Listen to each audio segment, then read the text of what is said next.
Kath din, humakot ng awards mga kasombrero. Si Catherine napilitan lang daw na i-follow si Mayor Mark sa kanyang Instagram account.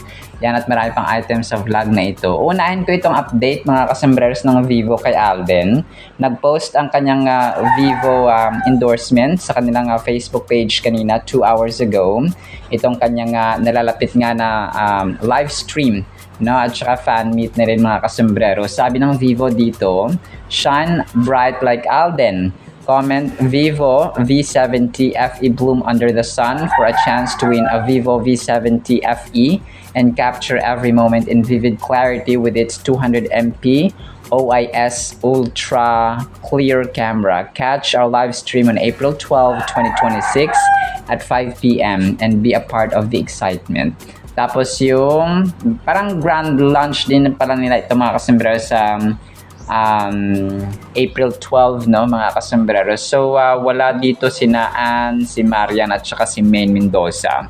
Hindi ko alam, si Alden lang yata yung nakatoka, no, na mag promote dito or sa grand launch. Hindi ko alam kung kasama sina Maine or si Marian. Siguro hindi na, no, si Alden lang yung dito.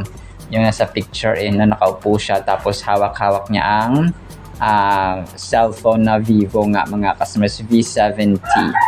So yun po. Tapos aabangan natin ito, no, sa April 12 mga kasombreros kung ano yung pasabog na naman ni Alden. Tapos ito, pinost ito kanina ng isang fan, si Erich Maka, na mga kasombreros. Tapos picture nila ni Alden, naka-brown si Alden dito.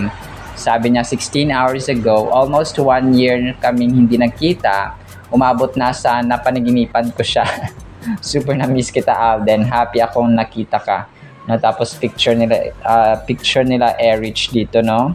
At saka si Alden, mga kasombrero. So napanaginipan niya daw si Phenomenal Box Office Cinema King. Hindi ko lang alam kung anong event dito ni Alden sa outfit niya na ito, na naka-brown siya. Tapos nag-picture silang dalawa, of course, ni Erich, mga kasembreros, at saka ni Phenomenal Box Office Cinema King, mga kasembreros. Tapos ito, picture ni Alden, pinost ng isang fan, mga kasembreros, or ng admin.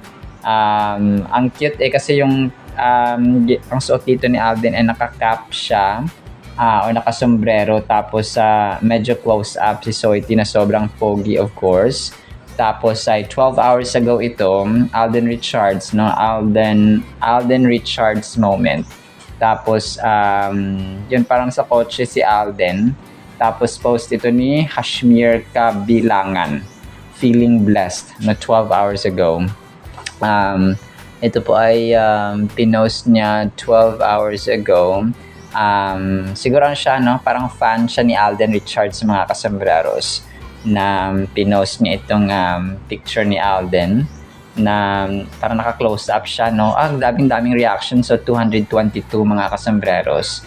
So hindi ko rin alam kung kung throwback photo ito or recent, mga kasembreros, na siya lang ang may kopya or nakita niya si Alden, mga kasembreros. Tapos ito, 6 hours ago, pinost ni Mixed Gel picture ng Kath din, mga kasembreros, during Hello Love Again.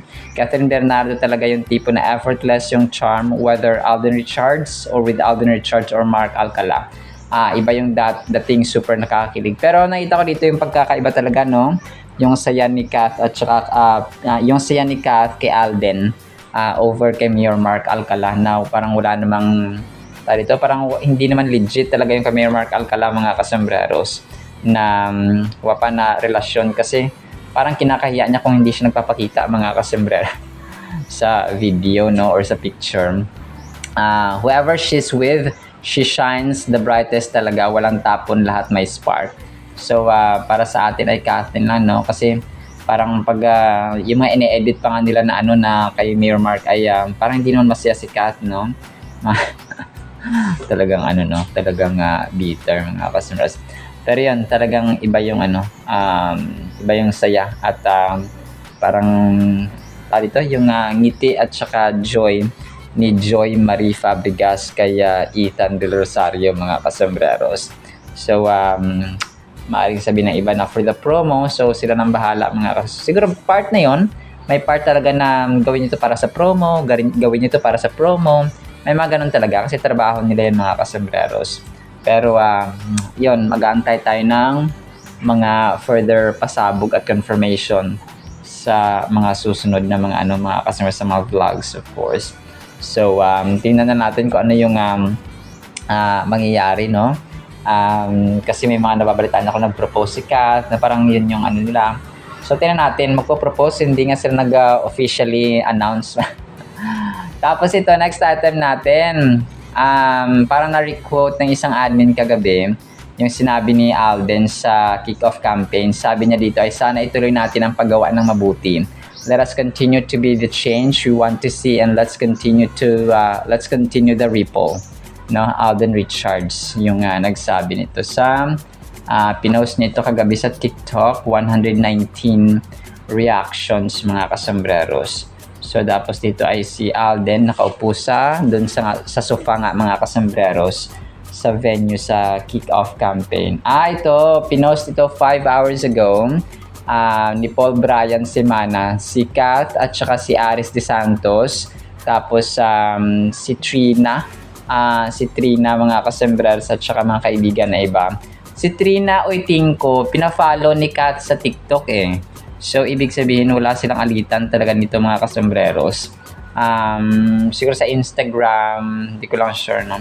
Pero parang throwback picture nila ito, mga kasambreros, na magkakaibigan. 95 reactions ito. Yung iba siguro ay non-showbiz friends nila, no, ni non-showbiz friends ni Kat at ni Aris at saka ni Trina, mga kasambreros. So pero yun, may mga iba na nagsabi na may kagalit or may alitan ng dalawa, pero naka-follow pa naman si Kathy sa TikTok nila. Tapos ito, si Jason Starr, super happy ng Kathy sa isa't isa. Tapos inedit niya yung grabe na parang totoo talaga siya, mga kasambreros. Nawala yung isang kamay ni Alden. Pero parang nakayataan doon pala sa likod ni Kat, mga kasambreros. Kung kaya pala, no? Nawala. So doon pala sa likod. Parang totoo siya, no? Mga kasambreros, kahit yung eye movement ay totoo siya, mga kasambreros. Kung kaya hindi tayo maniniwala agad, no? Sa mga picture lang na lumalabas sa social media, mga kasambreros. Tapos yun, pero ito po ay edited lang ni Jason Starr na unbothered Kath Den admin, mga kasambreros.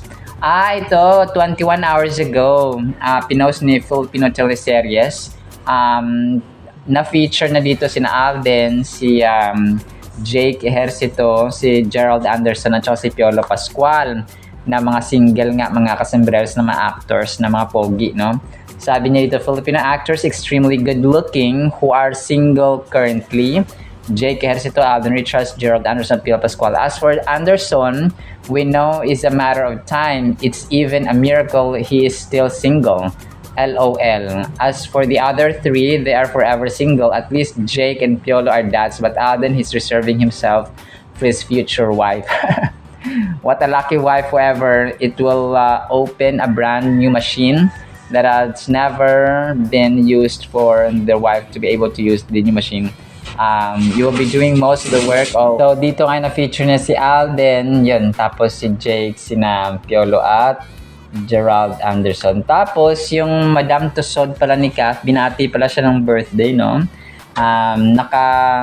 Naka-Chinese yung sulat ng mga kasambreros, pero yung Catherine Bernardo lang yung naano ko dito. Ito yung may pinakamadaming likes or reactions dun sa page mismo ng Madam Tussod, mga kasambreros.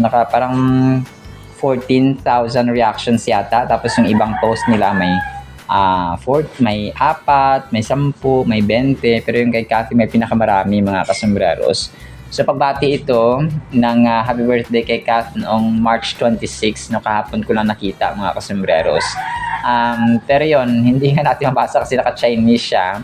Pero yung na dito, yung gustong sabihin ay binabati nila si Kat, mga kasambreros, ng happy birthday. Tapos picture niya na yan, no, na naka-Madam Tussod siya, mga kasambreros. Tapos ang kulit ng ginawa ng showbiz sa Sawera dito. Sabi niya, nasa kalbo ang true love. Tapos kinalbo niya si Mark, si Alden at saka si Daniel Padilla. Nasa kalbo, sino ang mas gwapo sa kanila pag kalbo? No, tapos hindi ko lang anong tripping.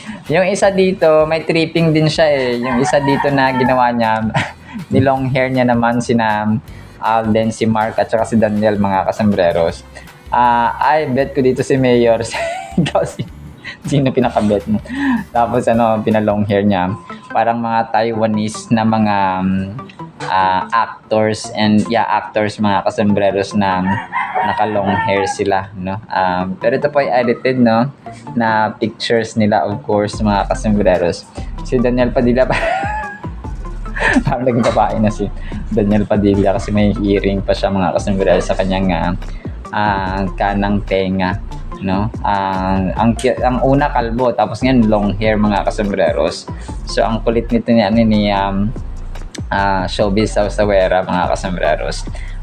Si Beautiful Vice, na feature niya ulit dito yung ating thumbnail sa YouTube. Alden spotted sa Makati, anong ganap? Kat, delikado kay Mayor, bakit kaya?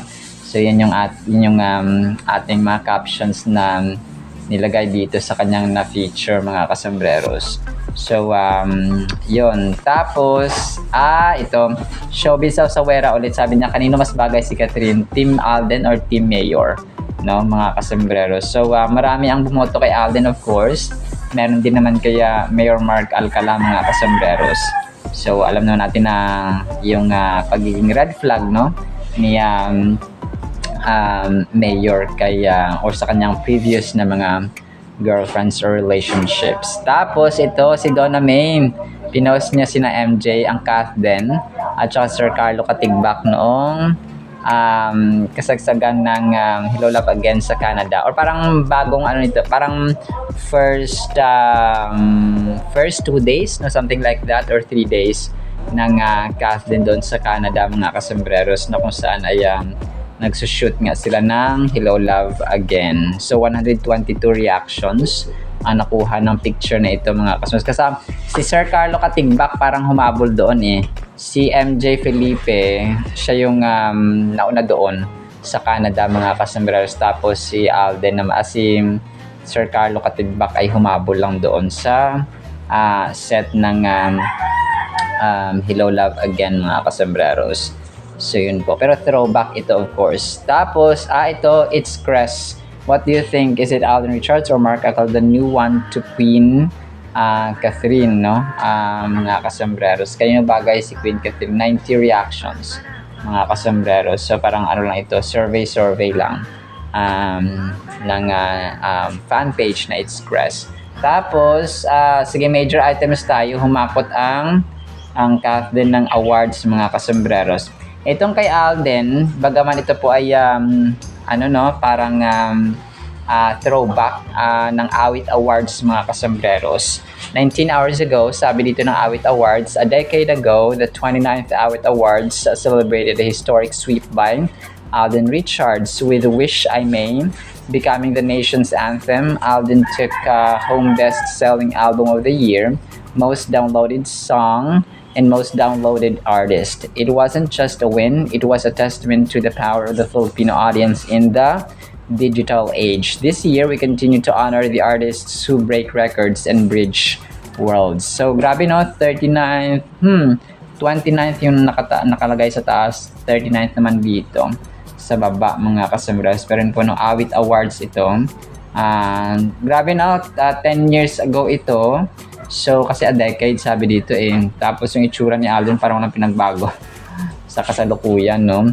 Dito ay may hawak-hawak siya na tropeo or plaque, mga kasambreros. So, nakuha pa na indicating na siya po ay nanalo ng tawag dito, new album, na parang best-selling album of the year. Tapos, most downloaded song and most downloaded artist. Grabe, no?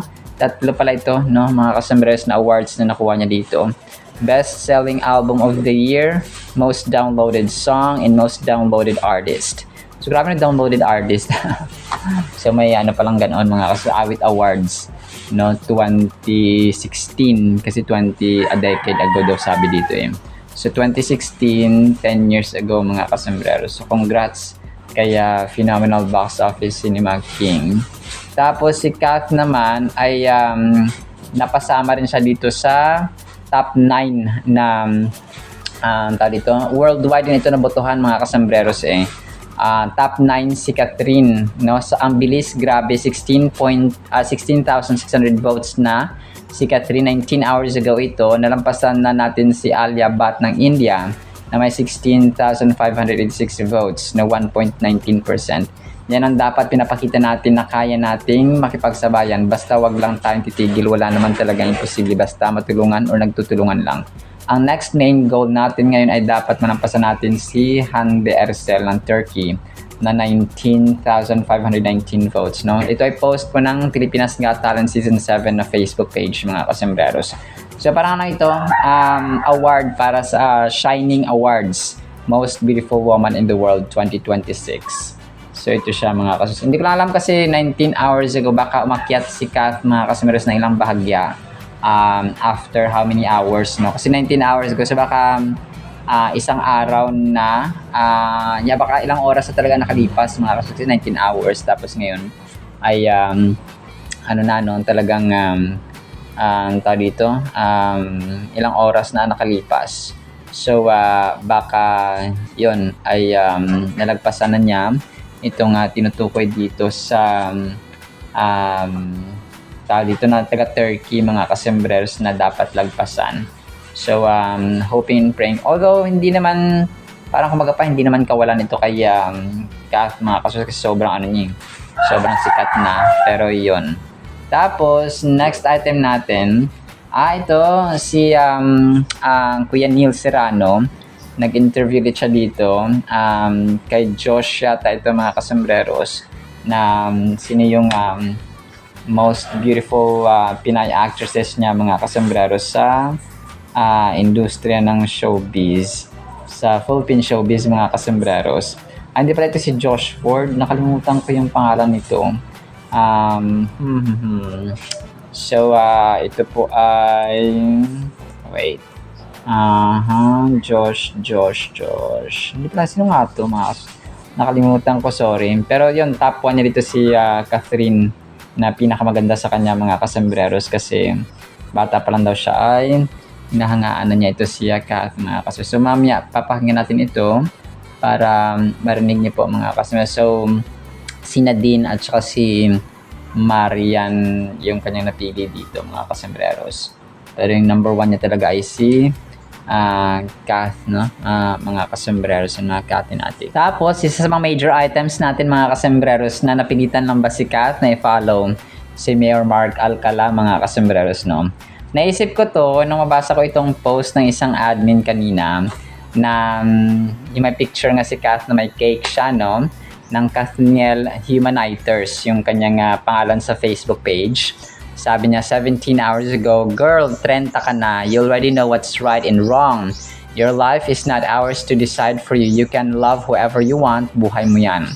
Walang perpekto sa mundo. Lahat tayo nagkakamali. Lahat tayo minsan nagiging tanga. Sorry po sa pagdating sa pag-ibig. Pero sana, be mindful of the bigger picture. Your boyfriend is a mayor with a questionable background.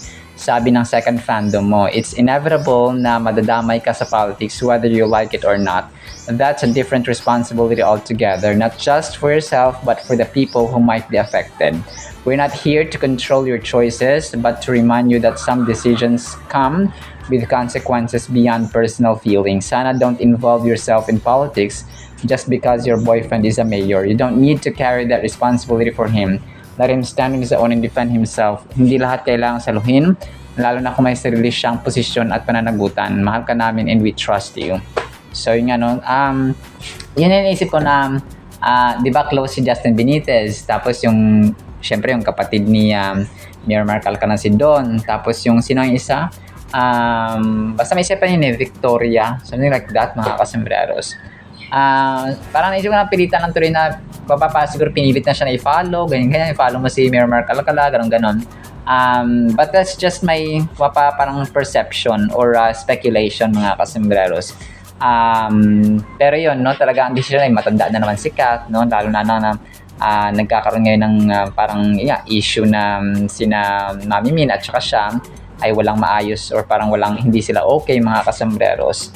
So, alam mo yun, dito, parang lahat ay hanging as long as walang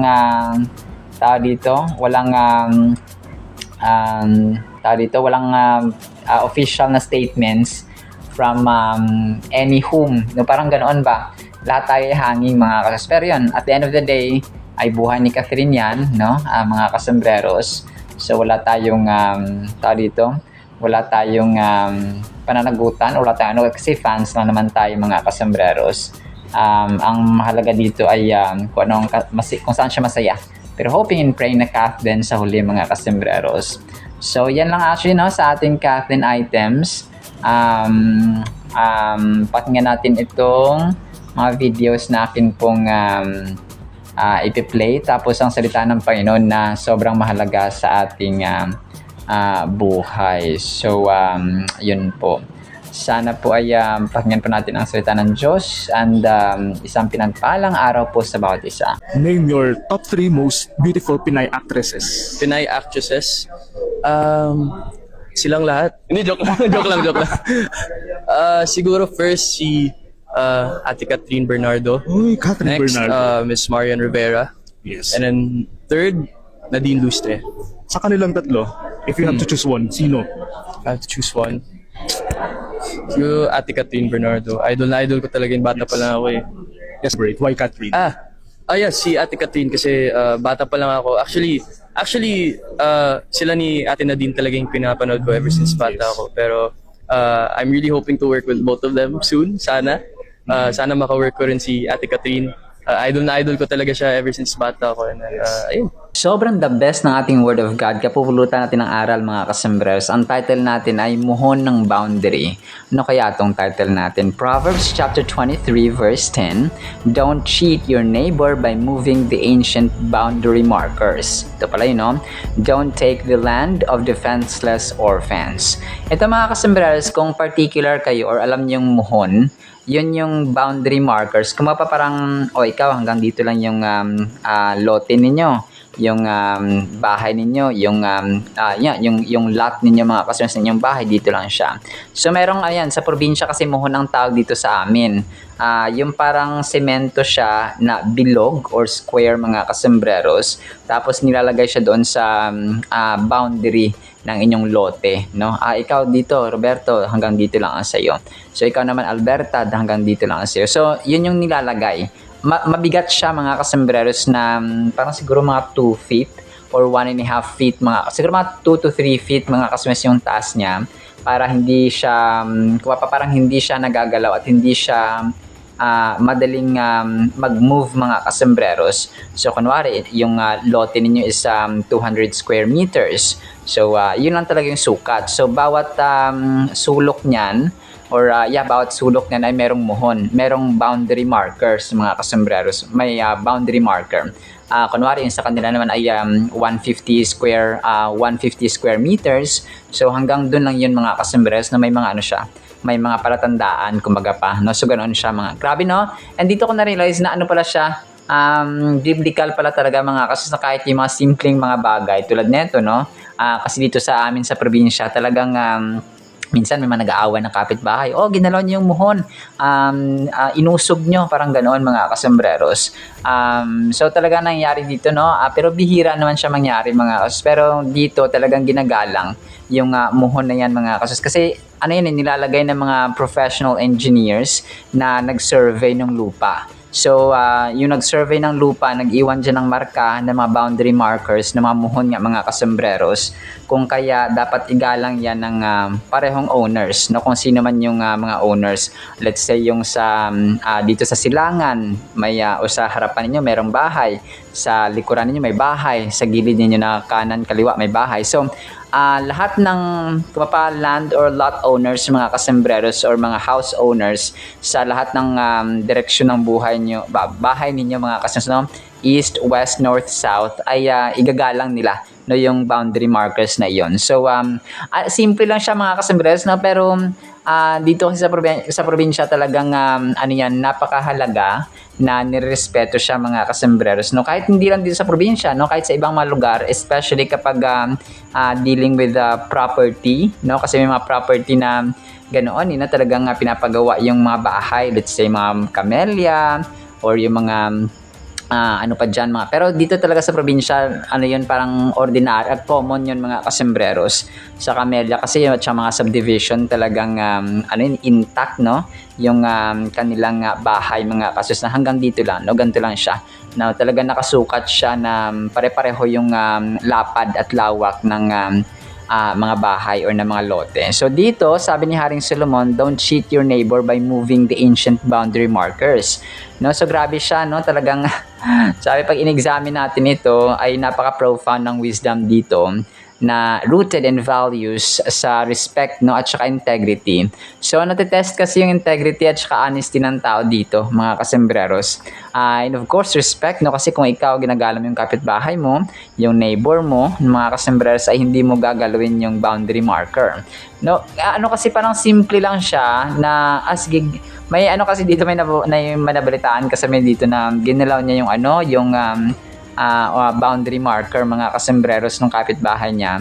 So parang 1 meter yung nagalaw, na dati daw nilalagyan nila pa ng bulaklak, tapos nung ilang taon na parang unti-unti nang gumagalaw yung ano, umaabante na, at saka umaabante yung mga bulaklak ng mga flower pots na yon, tapos yung sa kanila naman ay nababawasan, no, feet by feet, tapos meter by meter mga kasembreros. So talaga nag-away sila nag-away talaga sila mga kasembreros, no, talagang malapit na magpabaranggayan. Hindi, nagpabaranggayan nga sila dahil dun sa muhon mga kasembreros or sa boundary marker. So grabe, di ba, yung impact mga kasembreros, no, kahit na 1 foot lang yung nakuha, for example, or 1 meter, kasi malaking bagay na yun babawasan mo yung ano, at saka of course, no, natitest kasing respect, honor, and integrity, at saka yung honesty ng isang tao or isang landowner mga customers na affected ang kanilang mga kapitbahay. This verse, while simple, carries weighty implications that can resonate with us through various aspects of our lives. So napakasimple lang talaga siya, pero impactful. The phrase about not removing the old landmarks is an encouragement to uphold traditions and recognize the significance of boundaries. So grabe, no? Kasi sa tao, di ba, hindi dapat tayo nag-overstep ng boundaries, no? Kunwari, ikaw kaibigan lang, tapos ito si ganito, kaibigan mo rin, pero may mga boundaries ka na hindi dapat ginagawa, no? Parang hindi ka dapat nangingialam sa gantong usapin, no? Parang ganon mga kasembreros. So bayaw ka lang, o hipag ka lang, or sister-in-law ka lang, brother-in-law ka lang, so wag ka makialam dito. So di ba, ganun may mga overstep ng bounds mga kasembreros. So ganon din po sa ating buhay in general. Boundaries are serve two critical functions. They protect us and enable us to coexist harmoniously with others. In the context of landmarks historically held both metaphorical and literal meanings. They remind us of property rights and the value of respecting those who came before us. Grabe, no? Tama ito mga kasembres, ginagalang natin yung naunang nabuhay at saka tumira sa atin sa bahay na yan or sa tirahan na yan mga kasembres, especially kapag mga luma na yung bahay, for example, or yung property, for example. So, property rights. Okay, napakahalaga nito kasi usaping legal ito, usapang batas ito mga kasembres, na pwede ka magpabaranggayan at saka magkakasuhan kayo. Although talagang talagang dito, nasasayang lang yung oras sa magantong kunwari magdedemandahan kayo, konting lang naman. So kung hindi talaga madalas sa demanda pakiusap, no, kasi may mga ganun hindi nadadala ng kapitbahay sa pakiusap yung kanyang kapitbahay, so kaya dinala sa barangay mga kasembreros. So which is definitely ayaw natin mangyari, kasi magke-create ng gulo yan parang yung pamilya mo, for example, yung asawa mo at saka family member, parang magtatanim din ng sama ng loob at saka galit yung family members mo dun sa family members ng kapitbahay na kagalit mo. So which is, it's not a good and harmonious relationship sa isang community, na isipin natin yung lahat naman ng kayamanan natin dito at saka mga gamit sa mundong ito ay iiwan din natin kapag namatay tayo. Well, of course, tama na ipinaglalaban natin ang tama, no? Pero not to the point sana na magpatayan or kumapam mauwi sa isang trahedya, no? Ganoon mga kasumbrers, no? Wag naman sanang ganoon. This verse includes two main elements that beg our attention: the idea of landmarks and the condition of the fatherless. So may isang ano kasi dito sa last verse mga kasumbrers na huwag daw nating kunin yung land or wag nating pag-agawan yung mga defenseless or yung mga taong kunwari yung mga orphans, mga balo, no, ganoon siya mga kaso sa ibang term kasi ay balo yung mga tawag dito, yung mga wala ilo, yung mga wala ng parents mga customers, tama. So mga ano pa lang sa Bisaya, ilo, or mga tawag dito, yung wala ng tatay, wala ng nanay, ano ang tawag doon?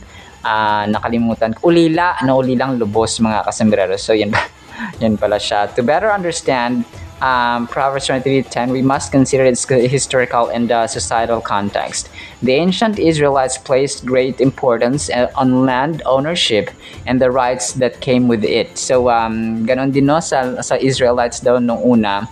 Noong unang panahon ay they put so much value or so much weight mga kasombrero sa sa pag-own ng lupa or property. So kahit ngayon din naman no mga kasombrero talagang